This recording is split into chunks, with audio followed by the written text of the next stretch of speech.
আগামী ২৯ মে ষষ্ঠ উপজেলা পরিষদ নির্বাচনের তৃতীয় ধাপে মুন্সিগঞ্জ জেলার ২ উপজেলায় নির্বাচন অনুষ্ঠিত হতে যাচ্ছে। এর মধ্যে সিরাজদি খান ও শ্রীনগর উপজেলা রয়েছে। ১৮০.১৯ বর্গ কিলোমিটার আয়তন নিয়ে সিরাজদি খান উপজেলা, ১৭৮টি গ্রাম, ১৪টি ইউনিয়ন নিয়ে উপজেলা গঠিত। ২,৮৮,১০৭ জন জনসংখ্যার এ উপজেলায় ১,৪৩,৫৫৯ জন পুরুষ ও ১,৪৪,৫৪৮ জন নারী রয়েছে। সিরাজদি খান উপজেলায় চেয়ারম্যান পদে ৫ জন, ভাইস চেয়ারম্যান পুরুষ পদে ১০ জন ও মহিলা ভাইস চেয়ারম্যান পদে ৫ জন সহ মোট ২০ জন প্রার্থী প্রতিদ্বন্দ্বিতা করছেন।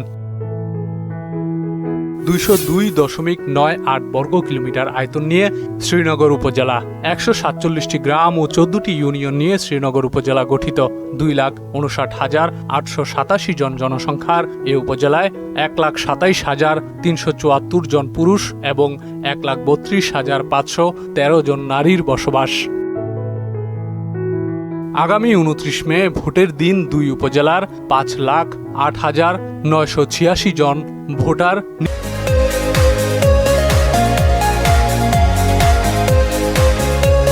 নিজ নিজ উপজেলার পছন্দের চেয়ারম্যান, ভাইস চেয়ারম্যান ও মহিলা ভাইস চেয়ারম্যান প্রার্থী নির্বাচিত করবেন।